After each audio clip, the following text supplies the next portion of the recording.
राधे कृष्णा राधे कृष्णा नमस्कार दोस्तों, राधे राधे। क्या आप जानते हैं भारत में एक ऐसा पैर का निशान है जो हजारों सालों से कभी नहीं सूखता। एक ऐसा मंदिर जिसकी दीवारें आज भी एक वफादार मंत्री के खून के आंसू रोती है। क्या कभी आप कल्पना कर सकते हैं कि कोई पत्थरों से बना हुआ कई टन भारी एक खंभा बिना किसी सहारे के हवा में लटक सकता है?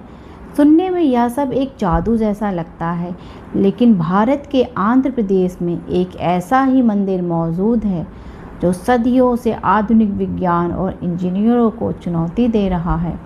आज हम बात करेंगे लेपाक्षी मंदिर के उस रहस्यमयी खंभे की जिसे दुनिया द हैंगिंग पिलर के नाम से जानती है। आंध्र प्रदेश के अनंतपुर जिले में स्थित वीरभद्र मंदिर, जिसे लेपाक्षी मंदिर भी कहा जाता है, 16वीं शताब्दी में विजयनगर साम्राज्य के दौरान बना। यह मंदिर अपनी अद्भुत नक्काशी और वास्तुकला के लिए प्रसिद्ध है। यहाँ कुल 70 खंभे हैं, लेकिन इसमें से एक खंभा ऐसा है जिसके पास पहुँचते ही पर्यटकों की सांसें थम जाती हैं। मंदिर का मुख्य आकर्षण यह है कि यहाँ का झूलता हुआ स्तंभ या खंभा छत से तो जुड़ा है, लेकिन इसका निचला हिस्सा जमीन को नहीं छूता। लोग अक्सर अपनी आंखों पर यकीन नहीं कर पाते, इसलिए वे इसके नीचे से कोई कपड़ा, रुमाल या कागज़ गुजार कर देखते हैं। हैरानी की बात तो यह है कि वह कपड़ा बिना किसी रुकावट के एक तरफ से दूसरी तरफ निकल जाता है।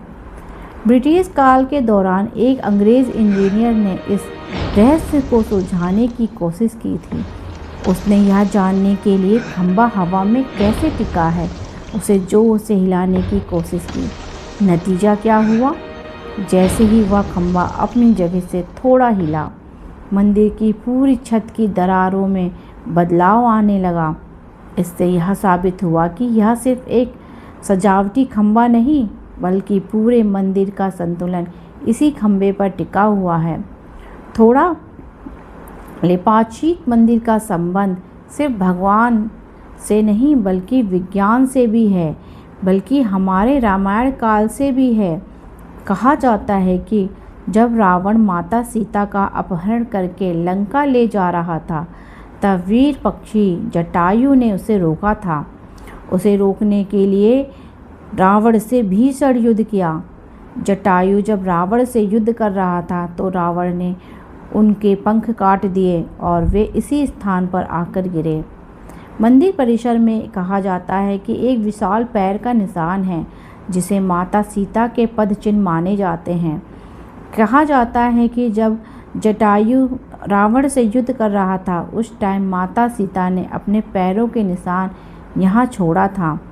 यह पद चिन्ह हमेशा गीला रहता है। आश्चर्य की बात तो यह है कि मंदिर के सूखे और ऊंचे हिस्से में होने के बावजूद इसमें हमेशा पानी भरा रहता है। लोग इसे चमत्कार मानते हैं।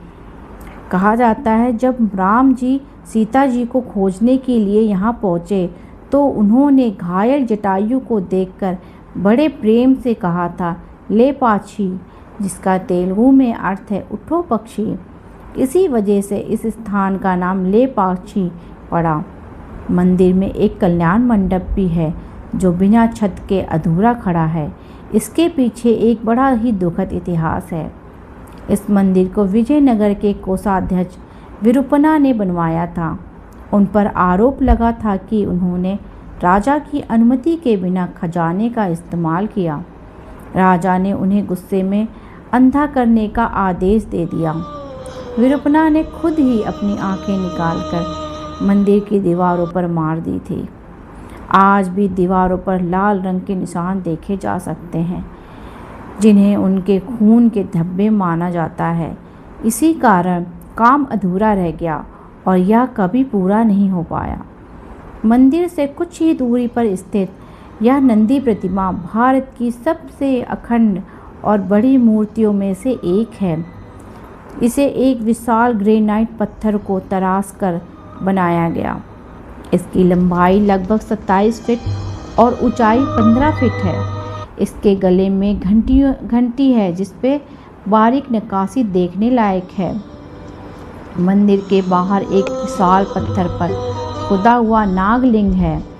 इसमें एक बड़ा शिवलिंग है जिसे 7 फन वाले एक विशाल नाग ने अपनी कुंडली में घेर रखा है। इसके बारे में कहा जाता है कि इसे शिल्पकारों ने सिर्फ एक दोपहर में भोजन के इंतजार के दौरान बनाया था। लेपाक्षी की अद्भुत नक्काशी, मंदिर की छत पर बने भित्ति चित्र विजयनगर कला का सबसे सुंदर उदाहरण है। खास बात तो यह है कि यहाँ की साड़ियों के बॉर्डर के डिज़ाइन इतने प्रसिद्ध हुए कि आज भी आंध्र प्रदेश में लेपाक्षी बॉर्डर वाली साड़ियाँ पहनी जाती हैं। लेपाक्षी मंदिर के ये रहस्य हमें बताते हैं कि हमारा इतिहास केवल युद्धों की कहानी नहीं, बल्कि यह एक अटूट श्रद्धा, अद्भुत इंजीनियरिंग और बलिदान का भी प्रमाण है। यहाँ का हर पत्थर बोलता है, बस उसे सुनने वाला चाहिए। क्या कभी आप लेपाक्षी मंदिर गए हैं? अगर गए हैं तो कमेंट सेक्शन में बताइए।